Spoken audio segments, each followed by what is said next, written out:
occupied by the petrous carotid. Okay, this is the petrous carotid. So drilling this, we will enter into the lateral part of the clivus. So if you drill lateral to the carotid and medial to the cochlea, you will enter the lateral part of the clivus. So that is the significance of this Cavasi's triangle or the Cavasi's approach. I'll repeat, this triangle is very important. It is bounded by greater superficial petrosal nerve and lateral boundary of the V3 above the transection of the greater petrosal nerve. The lateral apex is occupied by the cochlea. The medial part is occupied by the petrous carotid. So drilling the bone medial to the petrous carotid and lateral to the cochlea, you will enter into the lateral clivus. So this is the principle of Cavasi's approach. So these are the 4 triangles of middle cranial fossa. Then this is a summarizing picture of all the 8 triangles, the 4 triangles of the cavernous sinus and the 4 triangles of the middle cranial fossa. The infratrochlear triangle, or this is the 4th nerve, and this is the V1, and here you have the infratrochlear nerve. So the content is the cavernous carotid from where the meningohypophyseal trunk arises. So here you see the meningohypophyseal trunk. So from the meningohypophyseal trunk, you will have the dorsal meningeal artery and the tentorial artery. Tentorial artery, it is called as the artery of the Barnaschi and Casinori. So these are this is the branch which supplies the meningioma, which is a frequent MCQ in many of the entrance examination.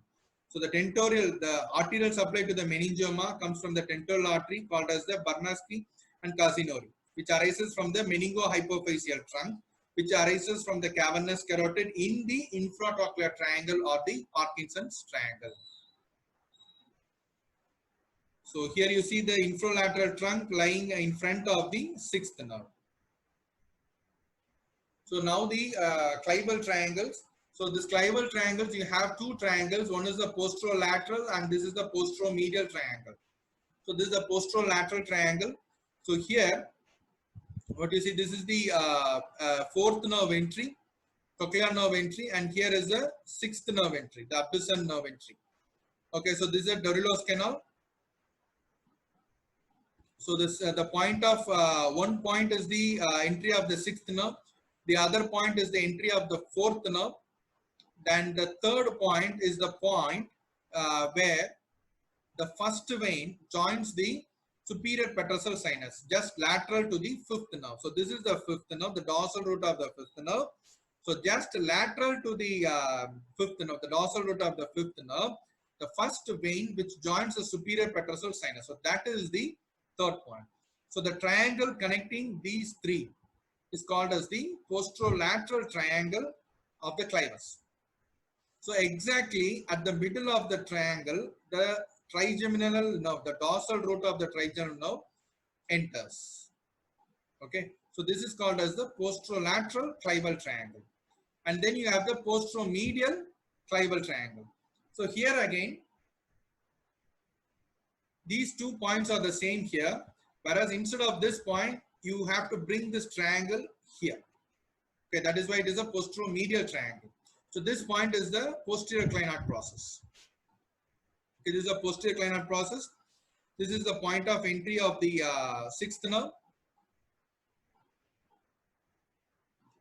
This is the point of entry of the 6th nerve, and this is the point of entry of the 4th nerve. So these are the triangle is formed by connecting these 3 points. So the significance of this triangle is, this triangle exactly corresponds to the posterior border of the, or posterior part of the cavernous sinus. So here lies the posterior boundary of the cavernous sinus. So the cavernous sinus is exactly within this triangle. So if you enter here, you will enter into the cavernous sinus. So these are the 2 triangles of the clivus, the posterolateral triangle, the posteromedial triangle. There are 10 triangles concerned with the skull base. The 4 triangles concerned with the cavernous sinus. The 4 triangles are concerned with the middle cranial fossa, and then 2 triangles are concerned with the clivus. So